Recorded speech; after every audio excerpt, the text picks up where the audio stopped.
What is happening, everybody, and how the hell might y'all be doing out there? Today's guest is drummer Steve Gorman, who played on all the Black Crowes records over the course of nearly 20 years, is the author of the great memoir about his time in the band, and presently plays with his band Trigger Hippy out of Nashville, Tennessee. And as a fan of the Black Crowes, it was certainly super cool catching up with him. It also bears mention that during the interview I had mentioned working with Marry My Hope vocalist James Hall, who Steve played drums with briefly upon arriving to Atlanta from Kentucky in the 80s, and strangely enough, the person who actually turned me on to the Black Crowes, kind of after the fact, was the same guy who employed both James Hall and myself and my crazy friend Brian Berthium, so shout out to that maniac. And what a bizarre coincidence that is, and me having this discussion with Steve, all this. Quite bizarro. Crash Bang Boom Podcast can be found on iTunes Podcast, Spotify, Stitcher, Luminary, Google Play, Podbean, and Amazon Music Podcast. Feel free to check out any of the previous 200 plus episodes. Give me a like, a subscription, and or a positive review. The support is appreciated. Shout out to my sponsor, New Orleans Record Press. If you're looking to release some vinyl, hit them up at NewOrleansRecordPress.com to check out all the electroplating, mastering, design, packaging, vinyl coloring options. And they got that real-time quote generator to keep tabs up on all that goodness. They also print 12 and 7-inch records in 150 and 180 gram variants, and they do small runs of 100 and larger runs up into the thousands, so hit them up, and that's NewOrleansRecordPress.com. And as long as we remain in this time where live shows are all but non-existent, do keep tabs on artist live streams, lessons, tutorials, and master classes from your favorite musicians, merch or physical releases that are for sale, as well as websites like SaveOurStages.com that are looking to help out venues that are very much in need. So here we go, Steve Gorman, Black Crowes, his excellent book, Jimmy Page, and a whole lot more. Hope y'all dig it. Crash, bang, boom. Crowds go mad with joy. Yeah! All right, Steve Gorman, former drummer of the Black Crowes, author of Hard to Handle, The Life and Death of the Black Crowes. I love the book. Congrats on that, man. How are you making out, dude? All is well, as far as I know. I'm not willing to go any farther than that. But, you know, as far as I can see from where I sit, things are pretty good. Right on. And you're in Nashville now, having, in the 90s, your trek to Georgia, and then I guess sometime in Brooklyn, and then L.A., and now to Nashville. Is that kind of the circuit? That's it. Yeah, I left Kentucky in 1987. Wow. And then I was in Georgia for about 13 years, 2.5 years in Brooklyn and in L.A., and then been here. We moved here in 2004, so this is the longest I've ever lived anywhere in my life now. Wow. Yeah. That's crazy. You know, Kentucky is one of the few states I've only lived, prior to Utah now, but it was in New York and Louisiana. And then my mother at some point lived out in the countryside in Kentucky. So I do have a place in my heart in Kentucky for having lived there when I was very young, and kind of just, I see these pictures of myself with green rolling hills and this little shack with some wood and some dogs running around. And that was part of my childhood. So I do love, in fact, that whole Smoky Mountain area between Kentucky, Tennessee, it's one of my favorite places in the United States. I love it. Yeah. Yeah. I was in the western part of the state. So not mountainous, no thoroughbreds, no mountains, but still a fine place to grow up. Absolutely, man. When I think back on your first band, really, and it's such a wild story, having read your book, and again, I really loved it, of moving to a new city, not ever having really like sort of sat down and really played drums, but you'd been air drumming and thought that, you know, this would be something that you'd like to do, but you end up in Marry My Hope, and I know James Hall from, he and I actually wired houses in New Orleans when he wasn't working on the road with the Pleasure Club. Oh, right on. Yeah, awesome dude. Love that guy. Love the Pleasure Club. Love his solo stuff going all the way back. That's really cool that you hooked up with him. But for maybe to not go too far into it, because I want people to read the book. But I mean, were you not stumbling through the instrument as you were getting into it, or did you kind of just fall into it? No, I mean, I had played enough. I mean, in college, I borrowed a buddy's kit on 3 consecutive New Year's Eves and played at a party. Okay. So, you know, from New Year's Eve, 87, 83, 84, and 85, you know, those 3 New Year's Eves in a row, my brother and me and a couple buddies put a band together just for the night, just cover songs, you know, real easy to learn. But just doing that, I knew right away. I mean, I always had this sense of all the things people think they're born to do. Every now and again, it's actually turns out to be true. So when I would sit at the drum kit, I right away just was able to play. It felt as natural as anything I'd ever done. I played sports my whole life. I never thought I was going to play in the NBA. I never had that delusion. The thing with drumming was always there though. Like I can do this, like it's just a matter of opportunity for me. Right.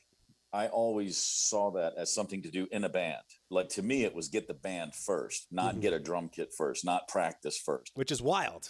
Because I was obsessed with bands. And, I started college in the fall of 83. And I'd seen REM a year before that.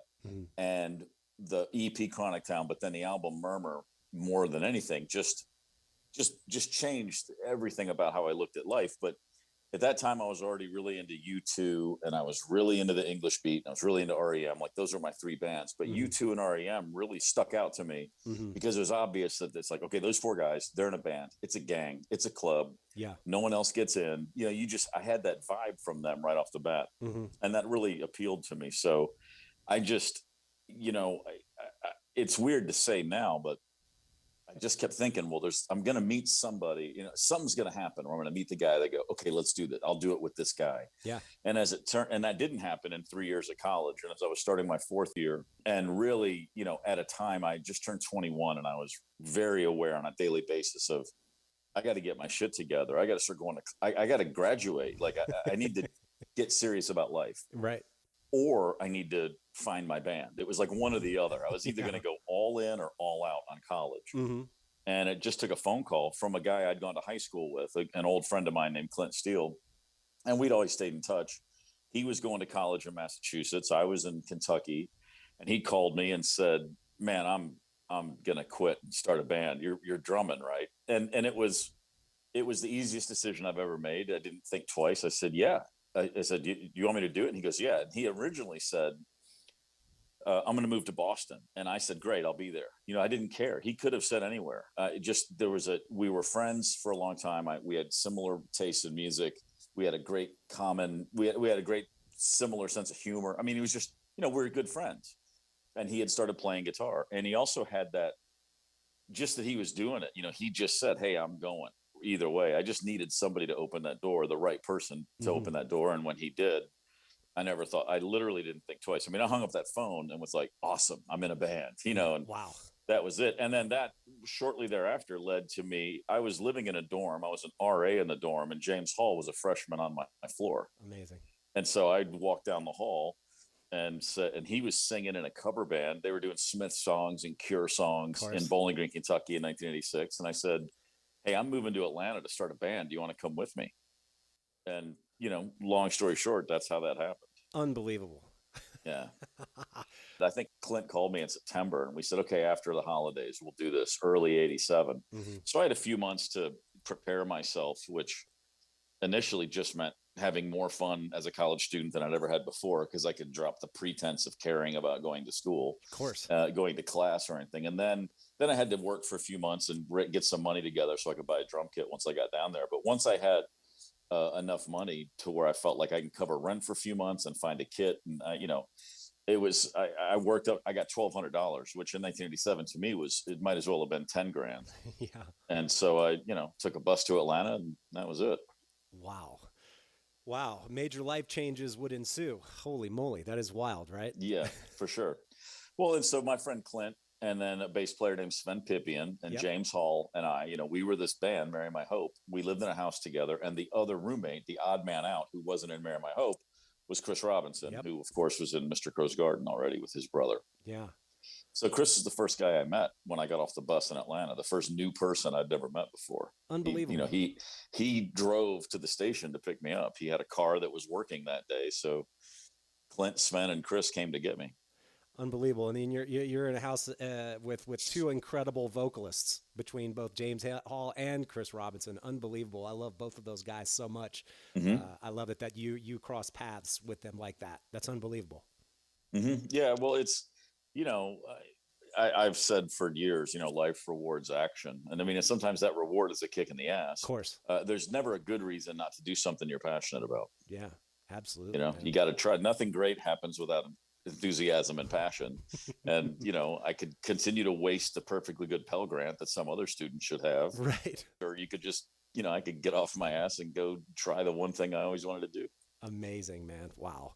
There's a great quote in the book, and although it's quite simple, it actually sort of encapsulates what I've thought every time that I've gotten through a recording session and listening back to it, and at least, a recession that I'm proud about. And I think this was after the first Black Crowes record, for reference.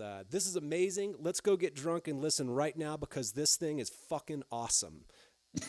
Yeah. I laughed out loud when I read that because I thought, that's what I've said every time that I've wrapped up a recording session because I'm usually stressed out during it. And then, if something that I'm proud about, especially you're psyched on, and in your case, have no idea of how big it's about to be. Yeah. I can imagine you were ready to listen back to that and enjoy what, all of these thoughts about what you do had converged in that moment, Yeah, I mean, we had only done a handful of demos ever. I'd only been in a studio on 2 different occasions. Yeah. I'd never used a click track before. Right. I'd never done something that even came close to the level of what Shake Your Moneymaker was. We did demos with George in the summer of '88, and that was really the beginning of finding our own sound and finding our strengths. Those, if you listen back to those tracks, you would never in a million years think that was the Black Crowes. That was a bunch of kids with a producer for the first time starting to figure something out. Wow. And then while you're making the record, and it's our first album, in my head, I can imagine how good it'll sound when it's finished, but not really. You know what I mean? It's like, we did the tracks, we did the takes. Chris and George and Brendan O'Brien, they flew to LA to do the vocals. So none of the rest of the band was even there when he was singing. Wow. And I think George really wisely knew he needed to get Chris away from her, but we were just a distraction at that point. When our tracks were done, we want to cut loose, and then it's kind of like, it needs to be said, the most important factor, the first thing people are going to focus on is those melodies and the singer. Sure. And George was like, you guys can't be here. You're in the way, and he knew he had to, and Chris had never done that. It takes a lot to, get in a vocal booth for hours a day. And especially when it's your first time. Yeah. And so whatever he was going to have to do to find his method and find his way to do that, it was better to be on his own. He flew back home, said it sounds good. He had he just had the scratch vocals. He didn't have the finished ones. And so we could hear what it sounded like, but still to go from that place to a couple weeks later, here's your mixed and mastered album. It's finished. And this is the track listing. And here it is. Whoa. The first time to hear that, there's just no way to even describe how mind blowing that was for all of us. Oh man. We just sat there looking at each other going, wait a minute, that's us. Oh man. It really was a record that was considerably, I think, further ahead than we actually were as a real band. Mm-hmm. We played it all, we were told what to do and we did it, and that's everybody doing their best. And I think this is the case with an awful lot of bands on their first album. You really, we hit the ball way farther than we knew we could, and then suddenly it's like, wait, we got to get to work if we're going to be as good as this record. Wow. Was the ascent from the success of that record? I mean, you mentioned streaming earlier, and I was looking at Spotify. I mean, for Christ's sakes, hard to handle. The song has over 91 million plays, which is just, it blows my mind. That's unbelievable. But when that record comes out, was it a bit of a slow burn, or was it a little bit of a lull and then an upward trajectory that was far more rapid? How did that happen? It took 12 months to sell 1 million copies, and then it took 1 month to go double platinum, and then two more months it was triple platinum. And we had the platinum record party in January '91, and by May it was at 4 million. Whoa. So it really exploded in the spring of '91. And luckily for us, we had been on the road for that whole year nonstop. We'd never been a full-time band before. I mean, when Shake Your Moneymaker was released, I still worked at a record store. I put my own record in the bins that day. I mean, we weren't anywhere. We were still in Atlanta, preparing to go to LA to prepare for our first ever tour. We went out and opened for a band called Junkyard for 6 weeks. But, February 13th is the day it was released, and I was at work that day, just another Tuesday. And I was like, man, this is not what I was expecting. You think you're going to be a rock star when your record comes out. Holy moly. So we went out and we just cranked that whole year. In between tours, we'd have 3 or 4 or 5 days, maybe a week. And that was only a handful of times. And usually those weeks were spent in Los Angeles just doing press and the next video or whatever we had to do. So we did have a full year before platinum record, 1 million records sold. But we were still that's still in that time, but meant we were out selling out clubs. We weren't in theaters or arenas or anything. We'd go out and do a club tour nationwide and sell out 500 to 1,000 seaters. That was awesome. Yeah. And truth be told, that was exactly where we thought we'd be at the end of Shake Your Moneymaker. Well, like when we were making that record, we were thinking, if we sell 50,000 copies, I bet the label will let us make another record. I think everybody had this dream about massive success, but we didn't think it was a reality. We had no understanding of the business. We didn't have a manager until 2 months before that record was released. Not even that, 6 weeks Right. before we ever had a manager. We had no idea. So the spring of 91 felt pretty intense. All of a sudden we're doing Saturday Night Live, and then they're on the cover of Rolling Stone. And, there's just a lot of things happening in that swirling. And then we spent the last part of 91 from August 1st, originally scheduled to go from August 1st through to Thanksgiving. We were out of the country. It was Europe, Japan, Australia, New Zealand. We just stuck with Europe. We got back by the end of October. We took the last month off because we were just too fried.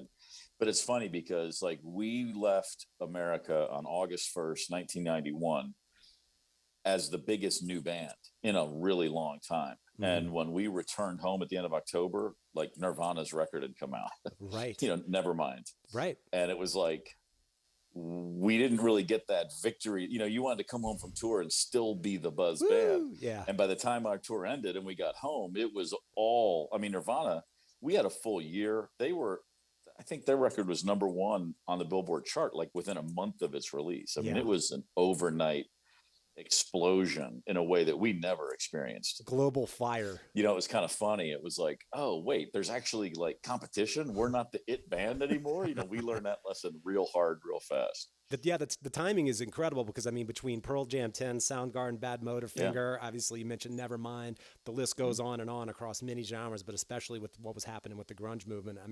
When those records came out, you were saying obviously Nirvana became quite a huge success, but where did y'all where did you feel like y'all fit into what ultimately became this massive grunge movement? Because I always kind of saw y'all as a separate thing. We were always in our own lane. Totally. Even at our most commercially accessible records, I think the first two, we weren't a part of a movement. Shake Your Moneymaker didn't come out and inspire a bunch of other bands from the Southeast to start to sound like that. Right. Or if it did, none of them got signed and had huge records too. You know what I mean? I can remember very clearly sitting in the dressing room in Dublin the first time before a gig in fall of 91, and we had heard Nirvana put a record out, and I knew them from the first album Bleach from 89. I knew who they were. They were a sub pop band. They're like a punk band. And we had been hearing in Europe about Nirvana. And I kept saying, is that the band from Seattle? Bleach? I was wait, what do you mean? Nirvana has a big record. It just didn't ever make sense to me. And the first time someone gave it to us, and it was just sitting in the dressing room one day, we had the CD, and someone put it on the stereo, and we just sat there listening to it going, holy shit. It was, that record is truly incredible. It's like a baseball bat to your head. Yeah. And on top of everything else, it's crazily melodic, and it just rock. It's all the things Nevermind is. But the first time hearing it from where we were sitting, it was very much like a kick in the ass. Okay, all right, cool. We liked it. But we also had a sense of, this just got really interesting because we loved a lot of other bands that were out at the same time as we were. This band Jellyfish, we had taken them out with us in the spring of 91. Sure. We're obsessed with their first record. We loved it. We loved the Jayhawks. There were always bands around that we were fans of, but there wasn't other rock music in 1990. We'd open a magazine and there'd be us and Slaughter and Warrant and Skid Row. And we didn't feel like we connected to those guys at all. That just wasn't where we were coming from.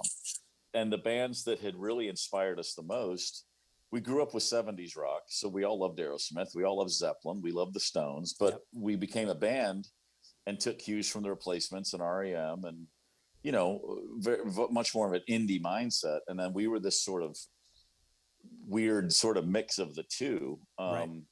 So we never felt like we were part of a scene or a movement at the same time. We didn't have other bands not that we sounded the same, but there was just not a lot of common ground. And of course the bands in Seattle they didn't feel that way about each other either. That got lumped in together, and that was a great story to sell. But, Pearl Jam and Nirvana and Soundgarden were three very separate countries. You know what I mean? Those are different things entirely.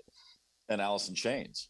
So, we just didn't feel like we really connected with anything. But when we heard that Nirvana record, everybody was excited. But it was like, man, this is badass. And when we went in to make our second record, we very much felt like we would have never talked about this openly. And I probably, like a lot of things, would have been a lot better if we had. But everyone felt this need to destroy Shake Your Moneymaker. Like, we are a badass. We're a band now that can go make a record we're as good as. And our confidence and our playing had just gone 100 times down the road, better than the first record. We went into the studio to make our second record in December of 91. Nirvana's record came out, I think, in August or September of 91. And it was already the biggest thing in the world. And so we were like, holy shit, man. Okay. You don't get to take a break here, do you? And it was inspiring. It wasn't, you could say it was competitive. It's just naturally that we weren't talking about it. We didn't concern ourselves with that. And within a year from that point, then grunge was a thing and Seattle was a thing. We played Seattle on the second album, and all the guys from Pearl Jam and Soundgarden were there, and we all hung out for hours and had a hang. I mean, it's great. Those bands are great. We all got along. It wasn't competitive like in a local band scene where you're like bad mouthing each other's girlfriends or anything. It was just, but it was just in the business. It was just obvious. Like, there's a lot of bands out there and everybody gets a shot. And we didn't also understand how the music industry, the plan is always get another band in there. It's cheaper to promote a new band than to go with a bunch of people that know how it works, So there's just that concept, which we didn't lose sleep over, but you just start to become aware of it. Like I said, we had no idea what we were getting into. And then, you look up 3-4 years later and the music industry is something you're completely immersed in and a part of. And it's like, this is quite an education that when I was daydreaming about getting a record deal, like never in a million years thought I'd know about. Right. Right. You mentioned click tracks on the first record when Southern Harmony comes around. And I believe even all the Black Crowes subsequent records, you didn't use click tracks after that, really, right? No. Yeah. I think that's crucial to the feel. We did on the fifth album, By Your Side. Oh, interesting. And that was the only other time. And that was Kevin Shirley, the producer.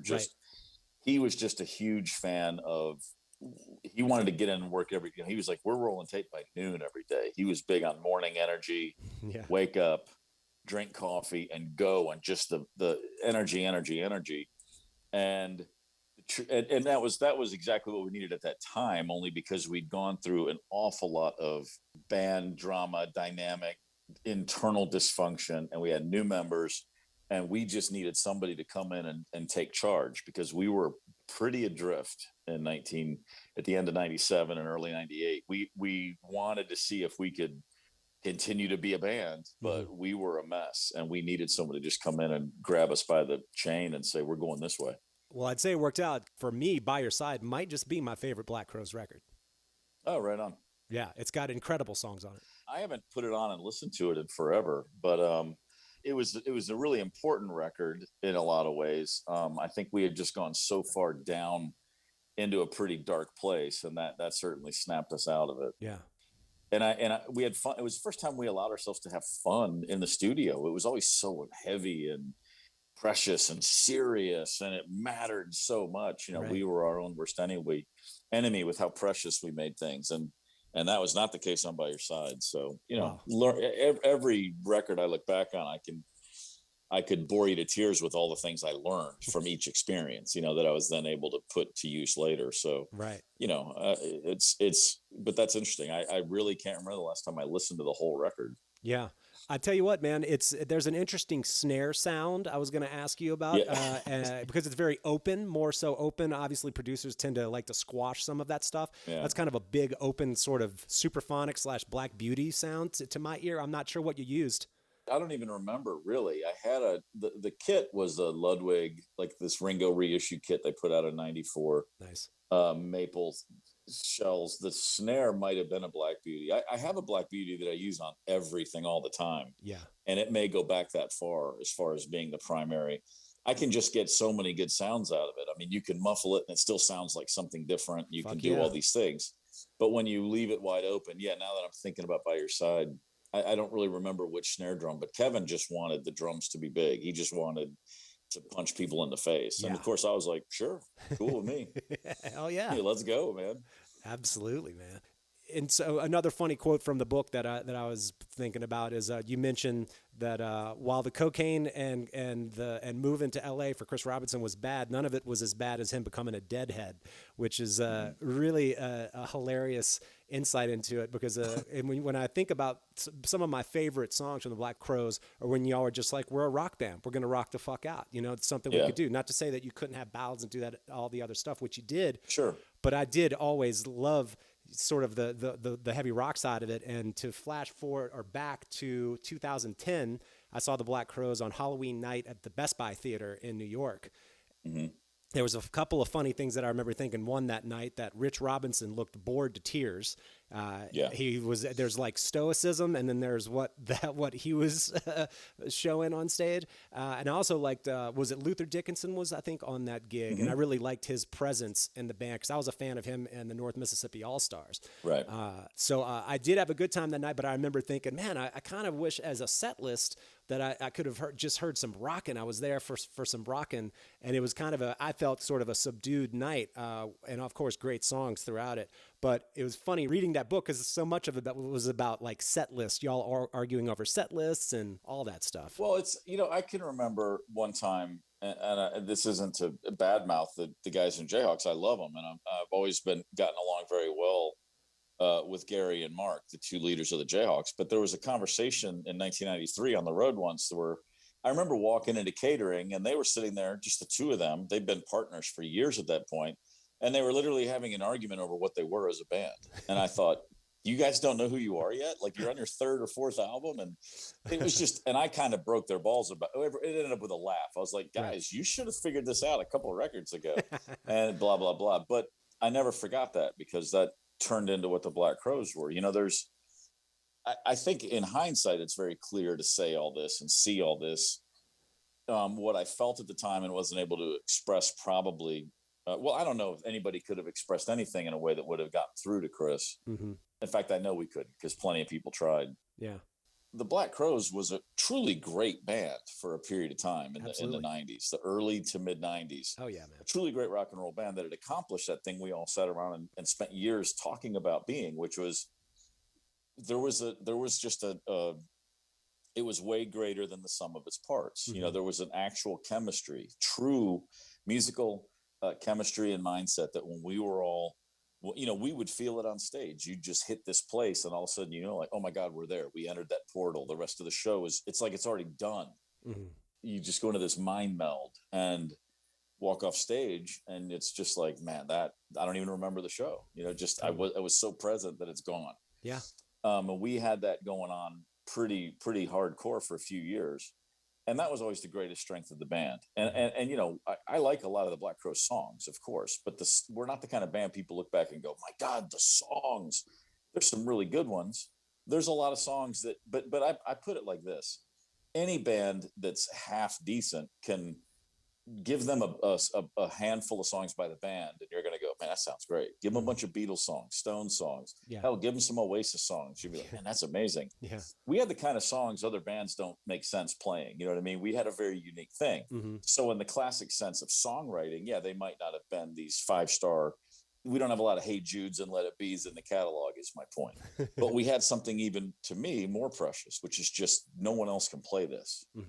I used to say, like, it doesn't matter for the best band in the world. We're the best Black Crowes in the world. That's it. No doubt. I wasn't a drummer in a band. I was a drummer in the Black Crowes. And the Black Crowes was its own cohesive thing. Yeah. And we really found our own stride I think I look back on the tour for the Southern Harmony. The second album tour was when all that stuff fell into place, and we just turned into this incredible 6-headed dragon, fire-breathing dragon. And when it came time to make the third record, Chris just wanted to run in an entirely different direction from where we were naturally going. We didn't have a producer telling us, sound more like the Stones like you used to. It wasn't, nobody was telling us anything. He just had it in his head that if you don't completely go in a different direction, you're not advancing. And he has his reasons for why he thought that was so important. Everyone has their other versions. But all this to say, the one thing I think that is inarguable is we were playing to our strengths and we were untouchable. And then suddenly, because of him wanting to take things down a very different road, nobody felt like they were nobody was able to do what they were best at. The band individually weren't playing to our strengths. We collectively couldn't be at our best. And if we had put out a record in 1994, 1996 that had sold 16 million copies, I still would say, yeah, but we weren't at our best then. It has nothing to do with the commercial fortunes of the band. Sure. It is worth noting that when we were on the same page, our commercial fortunes did go with that. Yeah. When people are just doing what they do at their best and feeling confident and cohesive, it's easier to say whether it works or not commercially, it doesn't matter. But it's funny how it then generally seems to matter because people realize, oh, that's real. I really believe people get a record, they see a band, and they immediately understand something, which is, this is a thing. This is a real thing. And I think that when the divergent paths within the band started to really show themselves by 95, I think people know that. I think people understood that. It's like, this isn't really what it's supposed to be. And, you know, like I said, I didn't think we should try to recreate Shake Your Moneymaker or recreate Southern Harmony, but we were moving away from those things. The songs that we were recording while on tour for Southern Harmony were light years ahead of Southern Harmony in my mind. But when it came time to make the third record, we didn't use any of those. We had to write all these new songs with a much different set of, and I love Amoric. I think the third record's great. But it's definitely, it took 2 whole sessions to get there. We made a record and scrapped it. Right. And for people listening that don't know, y'all did that not once but twice, right? Yeah. 2 records that got scrapped? Yeah. Oh shit. Yeah, there was one later. The first record we bounced was called Tall from 93, 94. And I never thought twice about that. In 97, we recorded a record called Band, which was fantastic. And that didn't come out for a whole different set of reasons. That was always thought a great record. And again, not necessarily the best collection of songs we ever had, but a really good collection of songs. But the tracks and the chemistry was just, it's undeniable. There was just such an inherent phenomenal chemistry in the band at that time. And in the book, I explain a lot of that stuff, like why it was such a shock to whip that thing out the way we did. But, you know, I just think ultimately we were our own worst enemy. You know, there was always a desire to do what was unexpected. And sometimes that's not the smart play. Sometimes just go with your strengths, just be who you are. Right. I mean, worrying about how things can be perceived and wanting to make sure you don't do something that can be called a sellout move is no different than being someone like John Bon Jovi, who's obsessively worrying that everything does work out. You know, we weren't careerists, clearly, you know, and, you know, it's just, to me, it's real simple. We're really great at when we're doing this thing in a certain way, when everyone's a part of it, when everyone feels good. You listen back to the live shows from 92 through 95, and through 96, you know, it's just undeniable that that's 6 people all on the same, you know, wavelength more often than not. Absolutely. And then by the time that just starts to unravel, we it just pushed it too far. Yeah. I never wanted to be the band that made Shake Your Moneymaker again. What I love about Shake Your Moneymaker, and again, that's another record I haven't listened to in years. I just love anytime I can look back and say we were all there together. That was 5 guys putting everything they had into this with a wing and a prayer. Yeah. And then Southern Harmony was 6 guys going, okay, let me show you what we learned, you know. And then Amorica was like, well, we're pretty great even when we're not at our best, you know. And then by 3 Snakes, I don't think that was still the case, but we had a really good run there. Yeah, man. And then, you know, you saw us in 2010. That was a pretty tough tour. Things were clearly unraveling again.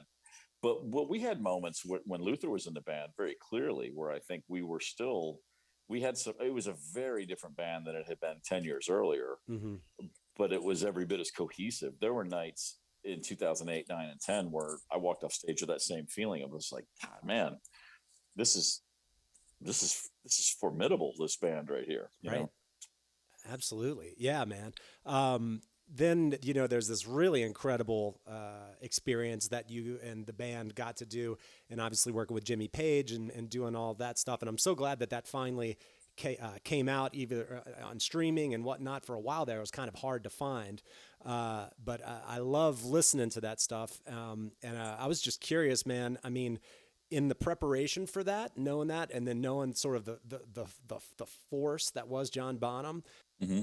How did your preparation go, and even just working with the bass player, because John Paul Jones was so crucial with his sort of walk-in style that was maybe more anchored as opposed to someone like John Entwistle, but still melodic and flowing, and the way that he and John Bonham worked together is just fucking magical. So like, was that some work? Yeah, Sven and I got together a bunch, just the two of us, before we did full rehearsals, for that tour in the fall of '99. Yeah. I say a bunch, 3 or 4 times, and for a few hours at a time, Mm-hmm. but the way we approached it, and I think the reason it was so successful is because we didn't try to be Led Zeppelin. We were the Black Crowes. We Right. were our own band. I didn't have to wonder about Sven, and he didn't have to wonder about me. We already knew how to play together really well. Right. And so it was just a matter of taking those songs and putting them into the Black Crowes filter, if you will. I'm not going to try to play exactly like Bonham. I mean, I rip off John Bonham every day of my life. I already do that really well, at least in my mind. Yeah.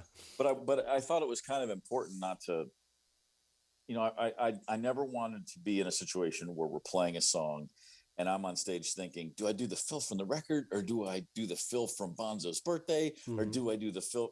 That's not music. That's work. That's a job. Trying to be John Bonham. And I was never going to approach it like that. So, and Jimmy, to his eternal credit, understood that very clearly. He never gave me or Sven a specific pointer on anything. Wow. He just wanted it to feel good. He wanted it to be cohesive, and he was looking for a vibe. And he might say, let's push that a little, or let's pull that back. But that's the note to the whole band. It was never to just me or to Sven or to, it was just very general stuff. He knew that we were capable of doing the job. He liked the band. He didn't feel like he had to come in and give us any real tips. It was just a question of, does everyone know the song? We did the album versions. We didn't listen to bootlegs and come up with the coolest. Well, the way you did that in '73 was really cool. It's like, no, we're taking the recorded versions and we're just going to learn those. Yeah. So that part was, again, that made it a little simpler to put the whole thing together. But, I was aware of that stuff, and I would think about the Bonham stuff, but only up until I sat down with the kid. And then the furthest thing from my mind was trying to be like Bonham. It was like, no, man, this is the Black Crowes playing these songs. Now, and I've said this a million times, you put me on a drum kit and Jimmy and Robert and John Paul Jones walk in the room. Okay, that's a very different approach. Yeah, right. Then it's you better pull out some Bonham stuff, buddy. You better you gotta, that's a very different conversation. This was the Black Crowes playing with Jimmy Page, and I'm the drummer of the Black Crowes. I didn't have to worry about it. Yeah. Which is not to say I was flippant on any level. I mean, I was dialed in like a mother, but the point was, I didn't have the Bonham thing hanging over me at all. Yeah, I mean, and you mentioned sort of that heightened collective, really uber present sense that you can have in playing music, and that collective experience, which is so amazing. Were there not moments on some of those gigs where you were in that, and then at some point you look over and realize, holy shit, Jimmy Page is on the stage? Oh, sure. God, yeah, man. There was a moment, every night where it, took a few songs, but it would just you could just feel when Jimmy had just hit this place. Yeah. And I used to say, you could just see the Superman cape slowly start to come out of the back of his collar, Yeah, man. And it was always like, oh shit, here we go, and he's Jimmy Page, which is to say there's going to be he's a sloppy player, right. Like technically speaking, he's my favorite rock guitarist of all time. Right. I mean, that's kind of what I go for. Yeah. He really does get a look in his eye. It's just like, he's just gone, man. He is going for it. Yeah. And you have two choices. You can either hold on for dear life and go with him, or look kind of silly up there if you back off. You just cannot hold back. I mean, I think when I listen to those tracks, if I ever hear something from Live at the Greek, my first thought is, man, nobody held back. We were just trying to kill it. Yeah. Like every second of every gig was like a sprint, and it was really fun. When we went back the next summer in 2000 with him, we definitely all made a conscious effort to pull it back and groove more. And I think we were. I think those shows were more what I would be interested in generally. But when I hear that live album from '99, the energy and the exuberance is just undeniable. Oh, unbelievable. Yeah, man. Yeah. The version that y'all do, a Custard Pie, is like, if I listen to one track, I love so much stuff off that performance, but it's something in particular about that version of Custard Pie. It is fucking slamming, dude. Oh, we're right on. I'll have to check that out one of these days then. Oh man, it grooves so hard. It's so good, and it's always a classic groove, classic, Bonham, just the whole band, and the y'all's Yeah. interpretation of it, and what is and what should never be. So many songs off of that are just it was a band on fire, undeniably. Yeah. Well, I will say it was pretty funny the day I called my guy. I was Zildjian Cymbals, and I called my buddy and I go, "Hey, I need a gong." And he was like, he thought it was a joke. I was, Yeah. I'm like famously as sparse a drum, my gear is very limited, and he was like, "You don't need a gong." I said, "No, I need a gong. Right. Gonna need a big ass gong for what is and what should never be." And he was like, "Why are you guys doing that?" I was like, "Oh yeah, we're touring with Jimmy Page." And Oh my God. It was a funny thing, but I really did enjoy having that gong up there just for that one moment of the night, where I would hit it. It was always, my tech would always just be laughing, waiting for it. Absolutely. Absolutely, man. Yeah. Moving a little bit forward to like Lions, for instance, when that came out. And I'll tell you some of my favorite Black Crowes songs across some of the records, but the opener, Midnight from the Inside Out, that false start, was that, who decided to leave that in? What was that? The whole band like, you know what, fuck it, let's leave it in. I don't know. I mean, I know I was all for it. I love stuff like that on records. Yeah. When I listen to records, that I'm those are the things that stick out and that make things special. I don't remember whoever said that should be there, but I will say this: I was always for a lot of things like that, and often got overruled. I'm just glad that everybody was on board with that one, because Nice. It's funny. I don't have a specific memory of us tracking that, but I just know it was like the most normal thing in the world to get into something and realize like this isn't right, something's wrong. I don't even know why we stopped, but I know that was just me and Rich looking at each other going, and then like, oh shit, we're rolling tape, keep going, just go into another one. Wow. I think it was a little quick. I think we came back in a little slower is probably what happened. Okay. That's amazing. So then that was that all one take? Like the false start and then what ultimately is that song? Oh yeah. Wow. Yeah, that's crazy. not like cut together. Yeah.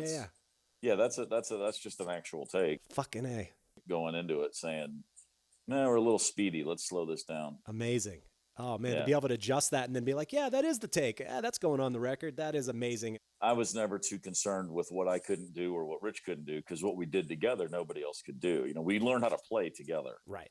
And so, even as much as there were many times where we didn't have much to say to each other off stage, if he was holding that guitar and I was at the drum kit, we didn't have to speak. We always had a pretty strong sense of what the other guy was doing, and more importantly, was about to do. Right. So there was a really cool quote that I thought was especially interesting towards the tail end of the book, with you sort of reminiscing about the said chemistry that we've spoken so much about, and sort of imagining yourself doing it going forward, and just how people change over the course of time and whatnot. So this is the quote. Quote, "I don't doubt that we have all unconsciously chased that specific feeling in other musical projects, and I don't doubt that we have all failed. It's not possible to get it back, nor is it even desirable. We're not in our 20s anymore. When we started playing, it was more primal, more visceral, more immediate, more necessary, and more desperate. I can't feel that way again. I don't want to feel that way again. It's just too much." That's a really interesting quote, and I was just curious, in looking back on your experience with the band and in that hindsight, have you found avenues that are fulfilling maybe somewhat in that vicinity, I'm entirely fulfilled by my band Trigger Hippy. It's just a very different set of things I'm looking for. Yeah. And, that's if the Black Crowes had stayed together forever, if that original band had been there, like if the band that from 91 through 97 with Mark Ford and Ed Harsh, if that band had never lost a member and stayed together when Johnny Colt and we were still together now, we'd still have that chemistry. You'd still have all that. Right. Hopefully we would have all grown up and then learned how to just not push each other's buttons and make it miserable for each other. Right. But that, because there was such a sense of desperation and so much, everybody taking all of their neurotic, whatever they are, and applying them into the music we're playing. I mean, that chemistry that I was aware of at the time, that chemistry I'm still in awe of, it didn't come easy. Yeah. And it's not fun to find, because you really got to bare your soul. Now that's always well and good to think about doing that with a new band now. I mean, I'm 55 years old. Mm-hmm. That's not going to happen. I'm Right. sorry. Because I know who I am so much better. I'm a much more, I don't see myself as the poster boy for living a balanced life, but compared to where I was in 1990, I mean, please, you know what I Right. mean? Like, I'm never going to sit here and say that anything I'm going to do musically again is as important as my kids. Right. You know what I mean? Sure. It's like things change. Yeah. My reason to do what I'm doing, I mean, it's true. There are plenty of people who have kids that don't feel that way, and that's their life. But that's just who I am. Right. I'm just like, and again, like the idea of, it's not that I don't know how to put everything I have into a new endeavor. I just wouldn't put everything I have into an endeavor that was so fraught with dysfunction Yeah. and such negative energy. That's the difference. Right. Like Trigger Hippy, I can put everything I have into that, but these are great friends and we laugh, we have a great time. Everybody's, I've made all my mistakes and I've been in all this craziness before. I'm not bringing that with me to a new band. Yeah. You know what I mean? Nick's the same way. Ed's that way. Our singer Amber's a lot younger than we are, but she's just not coming in with any crazy baggage from other stuff she's been through. It's not, Yeah. and if she were, she would leave it outside the room. You know what I mean? It's not even an issue. Everybody gets along very well. And that band is built around me and Nick, and he's my best friend. And we're totally copacetic. It's Awesome. a very, very different. And, and I would have said Chris Robinson was my best friend in 1989, but at 23 and 55, those relationships are very, very different too. You know Totally. what I mean? You know what you're interested in and what you're willing to do and what you're willing to put up with and what you're willing to sacrifice. Those are all they should certainly be very different 30 years later. Oh, absolutely, man. And that said, when I have a gig now, that's great. I feel better than I've ever felt because I allow myself to feel good. Like, Yeah. I don't have a reason to put on the armor and wait for an attack from somewhere else, or I'm not going to beat myself up about the one thing that wasn't right. If Trigger Hippy plays a show and it's a 2-hour and 10-minute set and there was a weird 5 minutes in the middle, I don't think about it. Right. If that was a Black Crow show, we'd walk off stage and all obsess over the 5 weird minutes. Mm-hmm. And we would have ignored the 2 hours and 5 minutes that we had that crowd eating out of the palm of our hand. Right. The Black Crows always said, we're the band that drives down the PCH, and instead of looking at the sunset, we're looking for potholes. Right. Well, I look at the sunset now. You know what I mean? I'm like, hit a pothole. It's like, cool, whatever. Check out that sunset. Wow. What a little age and wisdom will give you, huh? My God. Go figure. Well, one last thing I was going to tell you, just some of my favorite songs over the course of the records. And if there's one in particular, without having revisited or anything that you think, you know what, that was really captured and it encapsulates sort of this really amazing chemistry that y'all had. For me, obviously, the first couple of songs off the first record, Twice as Hard, Jealous Again, are always amazing. Maybe some of the B-side stuff off Southern Harmony, Black Moon, Creeping, I think, is one. Hotel Illness, I think, is off that one.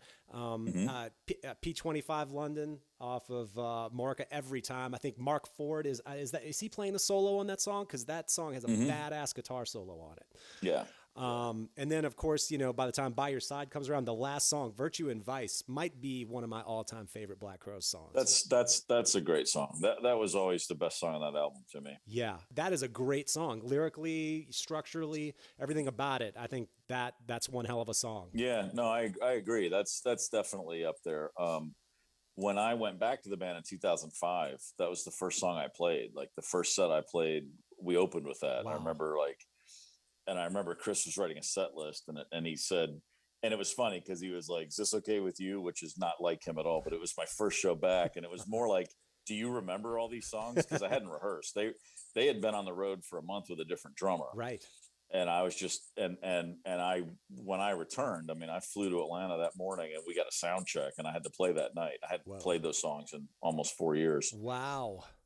But it was funny because he handed it to me. He goes, "Is this okay?" Like I said, he was basically saying, "Do you know all these songs? Do you remember them?" Yeah. And I said, "Yeah." I said, "That's a good opener." And I was like, "Okay, that's a great one to come back and play." Absolutely. And I knew once I start sweating, it'll all come back to me. Right. You know what I mean?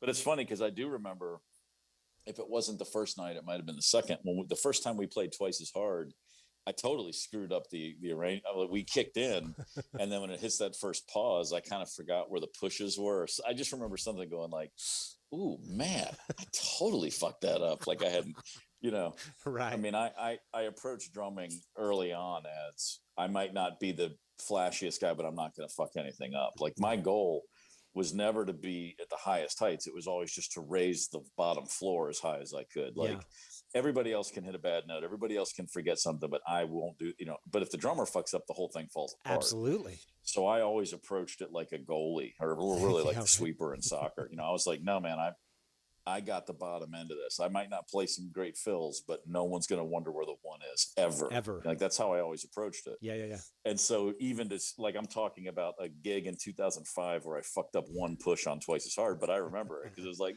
no, wait a minute. How did that happen? Right. Yeah. Oh man. The only other three that I would say, I mentioned Midnight from the Inside Out. Every time I listen to that song, it's just unbelievable. Chris's vocals, the whole like kind of raw vibe of that recording in general is such a badass song, man. It's just killing. It is. It was tough. Yeah. And then on Before the Frost, that last record, a really underrated song that my mother loves. Shout out to my mother. Appaloosa, which I always thought sounded like it could be like an Emmylou Harris song or something. It's just really a beautiful song. I love that song. I thought that's one of Chris's best songs for sure. Yeah. I was never a fan of the going to Appaloosa when you could have just said California or Hallelujah. There was other words that would, you know, that's one of those where it's like, I was talking with Paul Stacey about it once, and I said, this is a love letter to home. Why doesn't he call it California? Yeah, right. And of course, Chris just was like, you don't know shit. You know, he was like, that's the most ridiculous thing ever. And I'm like, Appaloosa? You don't own a horse? I mean, I know he's got this metaphorical mindset, but I was like, man, you finally wrote this really beautiful, direct song.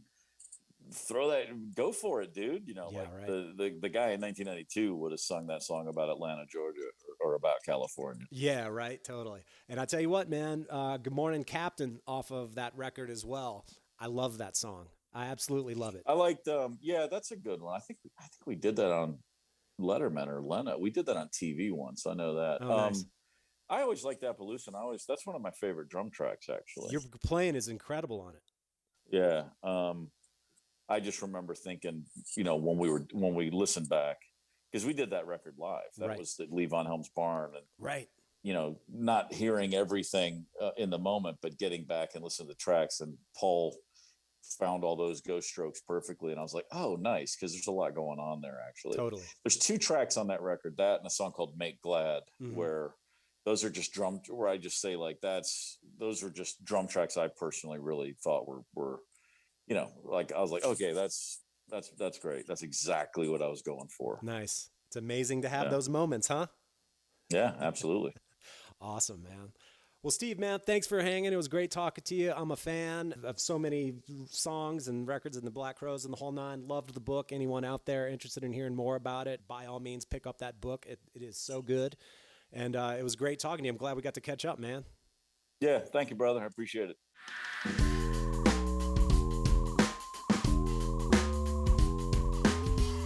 All right, everybody, thanks for tuning in. Thanks to Steve for rapping. Definitely awesome catching up with him. I am a fan of both his playing, his time in the Black Crowes, those records, the melodies, the dynamics, the groove, the vibe, the whole thing. It's just all so good. And certainly awesome hearing about his experience with the one and only Jimmy Page, especially as a Zepp head in myself. Hope you all had a good time. We'll catch you on the next one. Crash, bang, boom.